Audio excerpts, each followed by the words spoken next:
Hi everyone, I'm Miss Fu, the Principal Tutor of Econs Lab. Today, I'm going to give you a quick tip on Monopoly versus Perfect Competition. Alright? Okay, so I'll start off by drawing the diagram for Monopoly versus the PC.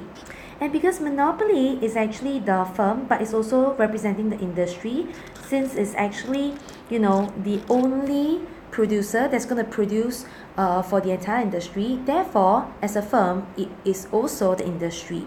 So to compare industry, we have to actually compare it with another industry. And so this explains why we're going to compare it with a PC industry, okay, for fair comparison. So the y-axis, we have price, revenue, and cost. Okay, now and then of course the x-axis we have output. All right, so downward sloping AR curve, and please take note that the AR curve will have to be steep, okay, relatively steep, because the demand for the monopolies product is relatively price inelastic due to the lack of close substitute. Okay, so this is actually the AR curve of the monopoly, which actually equates the demand curve for the PC industry. Okay, now, so this is the MR curve, and take note that the MR will have to be drawn half the dimension or distance of the AR. Alright, and so with our MC curve, okay, for the monopoly, and of course we also have the supply curve that represents the PC industry. Okay, PC industry. So what happens is that we do apply the profit maximization rule for the monopoly, which is where MC cuts MR, okay, MC cuts MR, which basically intersects at this point here. So if you were to dot it down, and you get the equilibrium output for the monopoly, QM. Alright, so what is the price that's being charged by the monopoly? Okay, it's actually the corresponding AR curve, which is PM. Alright, simple. Now, so let's do the same comparison, which is for the PC, okay, industry, to actually see how the price and the output actually differ. Alright, so for the PC industry, right, it is actually the intersection of the demand and the supply curve. So this is actually QPC, okay, which is the output under the perfect com, okay, and of course the price is based on the intersection of the MC and of course, sorry, or rather the supply and the demand, and based on the corresponding demand curve, we have PPC. Okay, so this is the price that's actually charged under perfect competition. Alright, so what we're going to do now is to actually compare the ability of this monopoly as well as the PC to achieve the various efficiency, particularly allocative efficiency, okay, in this case, and I shall move on to productive efficiency as well shortly after. Now, so what is the rule for productive efficiency, or rather for allocative efficiency? For allocative efficiency, okay, AE for short, the rule is actually P equals, okay, P equals MC. Okay, the rule is P equals MC. So looking at the monopoly's output at QM, is the monopoly, achieving allocative efficiency? Okay, so based on the corresponding price, which is PM, and of course we know that the monopoly's MC is actually at the lower level, which is somewhere here. So price, okay, based on this QM output, okay, analysis, the price is over here, okay, whereas the MC is here.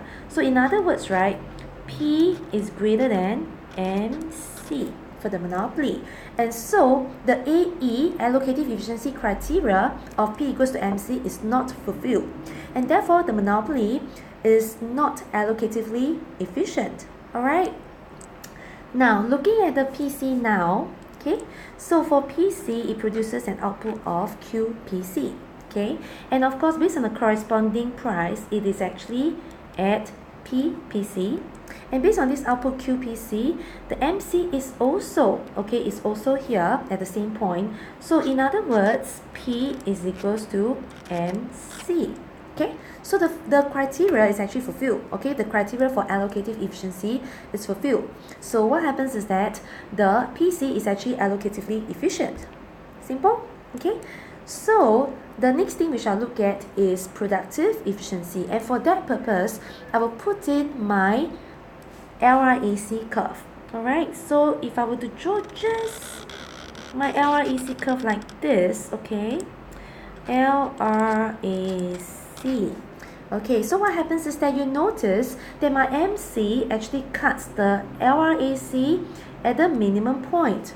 Alright, and so because that's actually what it's supposed to be, and so looking at the monopoly, okay, we can see that this is our point of analysis. But before that, what is the rule for productive efficiency?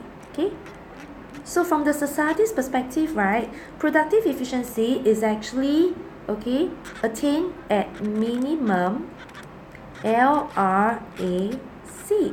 Okay, that's the rule for productive efficiency from society's perspective, is to produce at minimum LRAC. So looking at the output under the monopoly, which is a QM, okay, you dot it up, okay, and then you look at the corresponding LRAC. What happens is that the monopoly is actually producing at the downward sloping portion of the LRAC. So in this case, the productive efficiency criteria is not met. So this makes the monopoly productively inefficient. Alright, so how about the PC? Okay, looking at the PC, right, what happens is that for the PC, okay, at this point of analysis, which is QPC, okay, looking at the corresponding price, or rather at the corresponding LRAC curve, and yes, indeed, okay, at this output QPC, basically the PC is producing at minimum LRAC. Okay, so this condition, okay, for productive efficiency is fulfilled, and therefore the perfect comp is productively efficient. Alright, yeah, and so what happens is that if let's say we were to do a further analysis on the underproduction by the monopoly, and so what's the extent of underproduction of the monopoly, which is monopoly produces QM. However, to be allocatively efficient, the output has to be at QPC. So due to this, we say that QPC is the extent of underproduction by the monopoly, and so this will lead to a deadweight loss. So how exactly do we actually derive the deadweight loss? Stay tuned, okay, and look out for my next video, and I'll talk more about the deadweight loss. Alright, so I hope you enjoyed this quick tip for today, and then see you soon again.